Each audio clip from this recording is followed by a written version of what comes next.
নমস্কার বন্ধুরা, আজকে রান্নাঘর থেকে ব্লগটা শুরু করলাম। সকালের বাসনপত্র দেখো রাখা ছিল, তো বাসনপত্রগুলো ধুয়ে মেজে তারপরে এখন সবজি কাটতে বসে গেছে। এখন কিন্তু অনেকটাই বেলা, সকালে এক প্রস্ত রান্না আমার হয়ে গেছে, কমপ্লিট করে সোনাইকে দিয়ে চলে এসেছি। হাজব্যান্ডও অফিসের উদ্দেশ্যে রওনা হয়েছে, তারপরে ভিডিও এডিট করে পোস্ট করে আর এখন এই যে সবজি কাটতে বসে গেছি। তো সোনাইয়ের জন্য একটু গাঁদাল পাতা দিয়ে, মাছ দিয়ে আর এই যে যা সবজি আছে এগুলো দিয়ে একটু ঝোল করব। আমের টক বা চাটনি যা হোক করবো, উচ্ছে ভাজা। আর দেখো এই যে বলতে বলতে দেখো সবজি কেটে এদিকে রান্নাও বসিয়ে দিয়েছি। আর এখানে দেখো আমের টক চাটনি করেছি, টক মিষ্টি চাটনি, উচ্ছে ভাজা, আর প্রেসারে হচ্ছে মাছের ঝোল করে দিয়েছি। আর উপর থেকে জামা কাপড়গুলো তুলে এনে আর সব কিছু এখানে গুছিয়ে রাখলাম। সোনায়ের টিফিনগুলো নিয়ে নিলাম। দেখো এই যে কলা নিয়ে যাচ্ছি আর বিস্কিট। তো যাই হোক, এখন এই যে নিয়ে টিয়ে এসেছি, এসে আর গুছিয়ে নিলাম, নিয়ে আবার ছাদে যাচ্ছি, গিয়ে আর 2-4টে জামা কাপড় আছে সেগুলো তুলে নেব।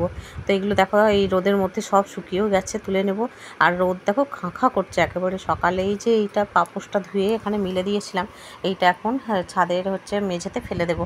তাহলে কি বলতো, মেঝের তাপে গরম হয়ে যাবে আর কি। তো এরকম পাপোশগুলো অনেকগুলোই। তো যাই হোক, উপর থেকে এই যে জামা কাপড়গুলো সব শুকিয়ে গেছে, নিয়ে চলে এসে স্নান টান করে নিয়েছি, করে আর তাড়াহুড়ো করে দেখো এখানে পূজাটা দিয়ে দিলাম। আজ হচ্ছে তোমার সোমবারের পূজা, মানে এই মহাদেবের স্নান করানো সমস্ত কিছু সব গুছিয়ে করে নিলাম। চলো, রেডি হয়ে নিয়েছি, সব কিছু গুছিয়ে নিয়েছি, জল, ছাতা, সোনার জামা সব কিছু নিয়েছি। চলো এবার। তারপরে তো চলে এসেছি, আর লোকালটাও পেয়ে গিয়েছিলাম। এখন বারুইপুর স্টেশনে নেমে গেছি, নেমে হেঁটে কিছুক্ষণ গিয়ে তারপরে সামনের দিকে অটো ধরবো আর কি। তো স্টেশনের উপর থেকে হেঁটেছি, আর একটু মাঝে মাঝে জায়গার দিকে নেমেছিলাম, কারণ সামনের দিকে যেতে যেতে ট্রেন ঢুকে গিয়েছিল আর কি। তো দেখো একটু হেঁটে যায়, আর যা গরম পড়েছে না, বেলা 2-2:30টার সময় যখন ফিরি তখন না মাথা থাকে না, জানো তো, যখন মনে হয় যেন একদম পুড়ে যেরকম শেষ। তো দেখো এই যে সোনাইকে নিয়ে নিয়েছি, আর একদম হালকা পাতলা গেঞ্জি, স্কুল ড্রেস সব খুলে ব্যাগের ভেতর মানে নিয়ে নিয়েছি। আর এখন দেখো এই যে তাই সোনাইকে বলছে কিরম গরম বাবা, ওর প্রচণ্ড গরম হচ্ছে জানো তো। আর বাচ্চা মানুষ তো এই রোদের মধ্যে একদম, মানে এখন প্রায় 2:20 বাজে এরকম। তো আমাদের এই রাস্তাটা থেকে হেঁটে যাচ্ছি, তবু এখানটা একটুই আছে, কিন্তু স্টেশন চত্বরে তো আগুন একেবারে। তাড়াতাড়ি করে এসে দেখো সোনার জামা কাপড়গুলো খুলিয়ে ওর হাত পা ধুইয়ে ওকে বসিয়ে দিলাম, আর আমি চুলটা খুলে দিলাম, জানো তো, চুল একদম ঘামে ভিজিয়ে জাপ। আর সোনাইকে ওর ড্রেসগুলো সব ব্যাগ থেকে বার করতে বললাম, সবগুলো বের করে নিয়েছি, ধুয়ে নেব। টিফিন বক্স, ওয়াটার বোতল, রুমাল সমস্ত কিছু ব্যাগ থেকে বের করে নিয়েছি। এগুলো আমার ডেইলি কাজ থাকে, এসে আগে ভালো করে ডেটল দিয়ে ধুয়ে দেওয়া। আর এদিকে শরবত একটু ভিজিয়ে নিয়েছি, দেখো এই যে নুন চিনি লেবু দিয়ে শরবত। সোনাইকে কোনো দিন রাসনা, কোনো দিন জলজিরা, কোনো দিন হচ্ছে নুন চিনির জল নিয়ে যায়। সোনাইকে এসে জল দিলাম, প্রায় 2 গ্লাস জলও খায় শুধু, মানে আমি যতক্ষণ দিতে যাই, আর আনার পথে 2-2.5 গ্লাস জল খায়। এসে একটু ড্রয়িং করতে বসলো, তো এবার স্নান করাবো। আর কারণ আর হাতে বেশি সময় নেই, তো গা ঠান্ডা হয়ে গেছে, সোনাইকে স্নান করে নিয়েছি। সকালের একটু ওই সয়াবিন আর আলুর তরকারি ছিল, তো সেটাও নিয়ে নিয়েছি, মাছের ঝোল, উচ্ছে ভাজা, আমের চাটনি দিয়ে সোনাইকে এখন খাইয়ে নেব। তো সোনাইকে দিকে খাওয়াতে বসে গেছি, সোনাইকে খাইয়ে পরে আমি খাবো। আর অনেকটা বেলা, এখন প্রায় 3টে বেজে গেছে না তো, কারণ ছোট মানুষ তো, স্নান করিয়ে ঠাকুর প্রণাম করবে, তারপরে আমি এদিক ওদিক সব কাজগুলো গুছিয়ে নিলাম। এখন এই যে 3টে 5 বাজে, এখন সোনাইকে খাওয়াচ্ছি দেখো। তারপরে তো আর কোনো কিছু করতেই ইচ্ছা করছিল না, জানো তো, তবু বাসন কটা মেজে নিলাম, কারণ এই এঁটো কাটা ফেলে রেখে বেকার, হ্যাঁ, রান্নাঘরের সিঙ্কটা জমা করে লাভ নেই। আর দুজনে 2টো আইসক্রিম বের করে রেখেছিলাম, এখন একটু এই গরমের মধ্যে ভালো লাগে আইসক্রিম খেতে। দুজনে 2টো আইসক্রিম বের করে রেখেছি, এই যে খেয়ে নিন সোনাই। খেয়ে তারপরে একটু বসবে, একটু খেলা করবে, ঘুমাবে তো সেই 4টে 4:30টার সময়। ততক্ষণ একটু খেলা করবো, ওর সাথে বসবো। তারপরে একটু পরে, এটা প্রায় আধ ঘন্টা পর সোনাইকে দিয়ে দিয়েছে একটু কলা। সোনাই কিন্তু এখনও ঘুমোয়নি, দেখো 4:20 বাজে। কলা খাবে, খেয়ে তারপরে ঘুমোবে, চোখে একদম ঘুম এসে গেছে দেখো। আর আমি তো এদিকে শুয়ে গেছি, আমার এত ঘুম পাচ্ছে যে কি বলবো। তারপরে তো ঘুমিয়ে পড়েছিলাম দুজন, উঠে আর সন্ধ্যা নিবেদন করলাম, তো ভগবানের দর্শন করিয়ে দিলাম তোমাদের। আর এখানে গোপাল সোনাদেরও শুইয়ে দিলাম, জানো তো, রাতে মানে শয়নে দিয়ে দিলাম। তারপরে একটু চা করে নিয়েছি, করে এখন চা খাবো একটু বিস্কিট দিয়ে ভালো করে। আর সোনাই ওদিকে ঘুমোচ্ছে, এখনও ওঠেনি সোনাই, ও ঘুমোচ্ছে, কারণ অনেক বেলায় শুয়েছে সোনাই। তো সোনাই উঠলে ওকে আবার একটু কিছু খাইয়ে দাইয়ে নিয়ে আবার পড়তে বসাবো। তো তো দেখো এখানে এই যে সোনাইকে নিয়ে পড়তেও বসে দিয়েছি। তো স্কুলের যেগুলো হোমওয়ার্ক আছে সেগুলো করবে। তো তারপরে পড়াতে পড়াতেই হাজব্যান্ড চলে এলো। তো হাজব্যান্ড এসে যাওয়ার পর হাজব্যান্ড নিয়ে বসলো, বই টইগুলো গুছিয়ে দেবে। আমি ততক্ষণে রান্নাটা সেরে ফেললাম। তো সোনাইয়ের জন্য একটা ডিম সেদ্ধ আর নিরামিষ ঝোল ভাত, এই হচ্ছে রাতের আমাদের ডিনারের মেনু। তো দেখো এখন 10টা 15 বাজে, খাওয়া দাওয়া করে নিচ্ছি, নিয়ে শুয়ে গিয়েছিলাম। এটা পরের দিনের ব্লগ। পরের দিন সকালবেলা দেখো উঠে পড়েছি অনেক আগে, ভাতও এদিকে বসিয়ে দিয়েছি, চা বসিয়ে দিয়েছি, ব্রাশ ট্রাশ করে জামা কাপড় ছাড়া টাড়া সব হয়ে গেছে। সবজিপত্র বের করে নিয়েছি, কিছুটা সবজি করব এখন, কারণ হাজব্যান্ড অফিসে নিয়ে যাবে, সোনাই খেয়ে যাবে। তো সোনাইয়ের খাওয়ানো দাওয়ানো দিয়ে দেখো পটল আলুর তরকারি দিয়ে ভাতটা খাইয়ে দিচ্ছি সকালে।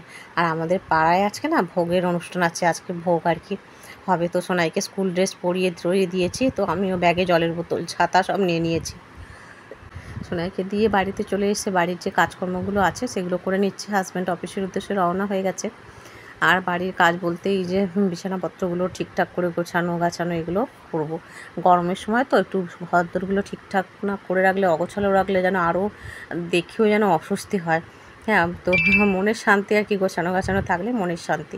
আর এই যে আসার সময় একটা কাঞ্চন ফুলের দানা নিয়ে এসেছি, তো ওটা ওই বসিয়ে নিচে উঠানে ছড়িয়ে দেবো আর কি, যদি গাছ হয়। তো আসার পথে এক জায়গায় পেলাম, ওই নিয়ে এসছে একটা। তো এদিকে আবার তাড়াতাড়ি করে আবার হচ্ছে আজকে মঙ্গলবার, আজকে আমাদের এখানে ভোগ আছে। তো তাড়াতাড়ি করে ঘরের পূজা টুজাগুলো সেরে নিচ্ছি। আর এখানে দেখো এই যে ঠাকুরও চলে এসেছিলো বাড়িতে, তাড়াহুড়ো করে এসে স্নান করা সব কিছু করা না সম্ভব হলো না, ভিডিও করব যে ভুলে গিয়েছিলাম। তো ঠাকুর এসেছিলো, তো আমাদের সবার বাড়িতে বাড়িতে নিয়ে এসে আর ঠাকুরের নাম সংকীর্তন করে প্রত্যেক বাড়িতে বাড়িতে এসে মানে ঘুরে যায় ঠাকুর। তো আমাদেরও ঠাকুরের স্থানে ঠাকুর এনে ওখানে হচ্ছে বাতাসা ফুল, ওই যে দেখলে থালায় রাখা, তো এগুলো করে হরিনাম সংকীর্তন নিচে উঠানে সবাই দাঁড়িয়ে হরিনাম সংকীর্তন করছিল। ঠাকুর এখানে এনে ঠাকুরের কাছে রেখে তারপরে ওখানে প্রণাম টনাম করে বাতাসা ফুল এগুলো দেওয়া হয়েছে। ওখানে চলে যাওয়ার পর ভাবলাম যে স্নান যখন হয়ে গেছে ঘরের পূজা সেরে নিই। তো আজকে যেহেতু ভালো দিন আর ভগবানের আগমন হয়েছে, সত্যি কথা বলতে মনটা ভীষণ ভালো লাগে। নিচ থেকে একটু দুব্ব তুলে নিয়ে এসে গোপাল সোনাদের স্নান করিয়ে সুন্দর করে দেখো সাজুগুজু করিয়ে দিচ্ছে। আগে করিয়ে রাখবো ভেবেছিলাম, কিন্তু এত গরমে না ওরা তাড়াতাড়ি বেরিয়ে পড়েছে আর কি। কারণ এই সারা গ্রাম ঘুরবে আমাদের এখানে, বুঝেছো তো, সারা পাড়া এখানে ঘুরবে, প্রত্যেকের বাড়িতে বাড়িতে হরিনোট দেবে, করবে, এগুলো আমাদের এখানে রীতি আছে আর কি। তো সেই জন্য তাড়াতাড়ি করে ঠাকুরের পূজাটাও করে নিলাম, নিয়ে তারপরে আজকে অন্য কাজগুলো করবো। নিচ থেকে দেখো জবা ফুল টবা ফুল সব তুলে নিয়ে চলে এসেছি। আর এগুলো হচ্ছে এখানকার রীতিনীতি, যেখানকার যেমন, প্রত্যেক জায়গার তো সমান নয়, যেখানে যেমন। আর আমাদের যে থেকে বাড়ি হয়েছে সেই থেকেই হচ্ছে ভগবান আসে এই বছরে একটা দিন, এই দিনটার অপেক্ষা সত্যি করে থাকি। অনেক কিছু মানে এর সাথে মানে জড়িত। সোনাই যখন ছোট ছিল তখনও আমাদের নিচে ঠাকুর থাকতো, ওই ঠাকুর এসে ঠাকুরকে নিয়ে আসতো। হ্যাঁ, নিয়ে এসে ঘরের মধ্যে ঠাকুরের স্থানে রেখে ওখানে একটু জল বাতাসা এগুলো দিয়ে হরিনোট দেওয়া হতো। বাড়িতে নাম সংকীর্তনের সব পাড়ার মেয়েরা বউরা সবাই এসে হরিনাম সংকীর্তন করে, হরিনোট দেওয়া হয়। এগুলো খুব ভালো লাগে এগুলো।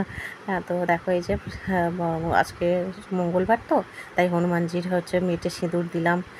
তারপরে হচ্ছে মহাদেবের এই যে ফুল, আকন্দ ফুল সব নিয়ে এসেছি উঠানের গাছ থেকে তুলে এনে সব দেবতার স্থানে দিয়ে দিচ্ছি। আজকে মনটাও খুব ভালো হলো, ভালো কিছু করলে দেবে তার একটা তো রেস্ট মনে থেকেই যায়। আজকে আবার দুপুর থেকে সব ভোগের অনুষ্ঠান, মানে গান ফান সব শুরু হয়ে যাবে। স্নান টান তো হয়ে পূজা অর্চনা সব হয়ে গেছে। সকালে করেছিলাম ভাত, পটল আলু রাঙা আলু দিয়ে মিক্সড সবজি আর উচ্ছে ভাজা। আর দেখো এখন একটু আলু ভাজা করে নিলাম, এই যে দেখো চাকা চাকা আলু ভাজা আর একটু কুমড়ো, একদম হালকা তেলে কুমড়ো ভাজা। আর সকালের হচ্ছে একটু উচ্ছে ভাজাও আছে, আর টকের ডাল করেছি, আর হচ্ছে তোমার করেছি আর আছে হচ্ছে পটল আলু তরকারি। ভাত তো করাই আছে। আর একদম হালকা পাতলা করে ভাজা বলে তা বলে এই নয় যে চুবু তেলে ভাজবো, একদম হালকাভাবে করলাম। মটর একটু ভিজিয়ে রেখেছি, সন্ধ্যেবেলা হয়তো করবো, একটু ঘুগনি মতো করব। তো মটরও ভিজিয়ে রেখেছি। সোনার জন্য কী কী নিচ্ছি চলো দেখিয়ে দিই তোমাদের। সোনার জন্য নিচ্ছি এই যে দেখো, এতে শশা কাটা আছে, কলা, আর দাঁড়া এটা রেখে দিয়েছি। শশাটা কেটে নিয়েছি আর একটু হালকা বিট লবণ নিয়েছি, ওইটা হচ্ছে মানে সোনাই যখন খাবে তখন ওটা দিয়ে দেবো। বিট লবণটা একটু মিশিয়ে দিলে পছন্দ করে বেশি। হ্যাঁ, ওইটা মিশিয়ে দেবো। দাঁড়া, ওই অনু ফোন করেছিল আর কি, যেন কথা বলছিলাম।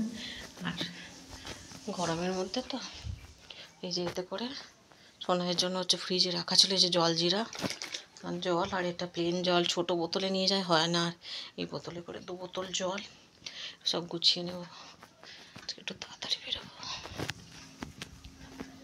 আর গরমের সময় তো শরীরের দিকে ভীষণ নজর রাখতে হয়, এত গরম। চলো রেডি হয়ে বেরিয়ে পড়েছি। দেখো তো দরজায় তালা মেরে আর জুতোটা পরেই তাড়াতাড়ি চলে যাব, কারণ আর হাতে বেশি সময় নেই। তো দেখো এই যে মোটামুটি সবই রেডি হয়ে গেছে। তো এখন কিন্তু ভালোই গরম, আর এখন প্রায় অনেকটাই বেজেও গেছে, একদম সূর্য মাথার উপরে। তো এখন চলো, এই যে হাতে ছাতাটা নিয়েছি, ছাতা ছাড়া তো মানে বেরোনোই মুশকিল হয়ে যায়। আর তো আজকে অনেক কটা কাজও হাতে আছে, তো সব কিছু কাজ নিয়ে বেরিয়েছি। কিছু জমা কাজ ছিল যেগুলো হচ্ছে না করলেই নয়। আর তো জুতোটা না ধুতে হবে পরিষ্কার করে, তো ধোয়া হয়নি। তো আর ওই ভেতরে যে জিপগুলো থাকে ওগুলো না মাঝে মাঝে খুব অসুবিধা করে, তো সেই জন্য আর কি। তো যাই হোক, আজকে বেরিয়ে আসছি, তারপরে হচ্ছে ওটা ধুয়ে রাখবো। আর বাইরে দেখো একদম খাঁখা করছে রোদ, তো একটু হাত টাতগুলো ধুয়ে নেবো, যেহেতু জুতো টুতো পরেছি। তো সেই জন্য হাত ধুয়ে তারপরে একেবারে রেডি মানে চলে যাবো আর কি। চাবি চাকরা যা কিছু দেওয়ার দিয়ে নেবো, দিয়ে বেরিয়ে পড়বো। তো মোটামুটি আর কি হ্যাঁ সব কিছুই কাজ করেই দেখছো বেরোলাম। আর একটা ঘর থেকে বেরোতে গেলে অনেকটাই কাজবাজ থাকে, হাজব্যান্ডও থাকে অনেক সময় অফিসিয়াল, যদি হচ্ছে না যেতে হয় তাও কিছু কাজ থাকলে হাজব্যান্ডও ঘরে থেকে যায়, আমি তখন নিশ্চিন্ত করে বেরিয়ে যাই। তো চলো যাই এখন, আর কারণ একটু কাজ বাজ নিয়ে বেরোচ্ছি, তো সেই কাজ বাজগুলো সারবো, সেরে তারপরে আমি সোনাইকে আনতে যাব। তো সেই জন্য আর কি একটু আগে বেরোলাম। তো আর অনেক দিন ধরেই ভাবছি, অনেক দিন মতো 3-4 দিন ধরে ভাবছি, আর বেরোনো হচ্ছে না। তো যাই হোক, কাজ মিটিয়ে চলে গিয়েছিলাম, সোনাইকে নিয়ে নিয়েছি, এখন ফিরছি। ফ্রেন্ডস এই যে আসছি স্টেশনে বসে, সোনাইকে একটু জল তারপরে ফল, আগে জল খাইয়ে তারপর ফল খাইছি, শশা এই যে সোনাই, হ্যাঁ ওই জন্য আর কি। দেখে চলো চলো বন্ধুরা ঘরে যাই, আর বাইরে তো গরম প্রচণ্ড, সোনাইকে অনেকটা জল খাইয়েছে। ঠিক আছে চলো হেঁটে যাই। ফ্রেন্ডস ঘেমে নিয়ে চলে এসছে এই যে, আর চলো এরপরে সোনাইকে হাত পা ধোয়াই, স্নান করাবো, খাওয়াবো, শরবত করবো। হ্যাঁ পুরো ক্লান্ত, গরমের দিনে না কিভাবে যে ম্যানেজ করি দেখো অবস্থা, ঘেমে পুরো জামা কাপড় সব ঘামে ঘাম। এই যে দুটো গিফট দেখছো, তো এইগুলো আজকে হচ্ছে রেশমি দিয়েছে। হ্যাঁ তো রায় স্যার, সোনার ফ্রেন্ড রায় স্যার, তো মা রেশমি তো দিয়েছে আর কি। তো দেখো কি সুন্দর দেখতে গণেশ ঠাকুরটা, দুটো জিনিসই ভীষণ সুন্দর হয়েছে, ভীষণ সুন্দর। সোনাইয়েরও খুব পছন্দ হয়েছে, আমারও দুজনেরই। তো হ্যাঁ দেখো, আর এখন এই যে একটু তোমাদের সাথে বলছিলাম যে শরবত করে নিয়ে এখন সোনাইকে দিচ্ছি আর আমি খাবো। তো আর ওই হচ্ছে আমাদের এখানে হরিনাম হচ্ছে, তো সেটা আসছিল বলে আমি ভয়েসটা মিউট করে দিয়েছিলাম। তো এটাই বলছিলাম যে শরবত এই গরমের সময় যেন অমৃত সমান। তাহলে দুপুরের খাবারটা সোনাইকে খাইয়ে নিই, তারপরে ফিরে এলাম একদম সন্ধ্যাবেলায়, প্রায় এখনও 7:30 বাজে। ভোগের কাজ সব হয়ে গেছে, পাড়ায় যে মন্দিরে ভোগের অনুষ্ঠান, আর এখানে দেখো খিচুড়ি দিয়েছে। আর তারপরে গোপাল সোনাদের এখানে দেখো ঘুম পাড়িয়ে দিলাম। ভিডিওটা এখানে শেষ করলাম।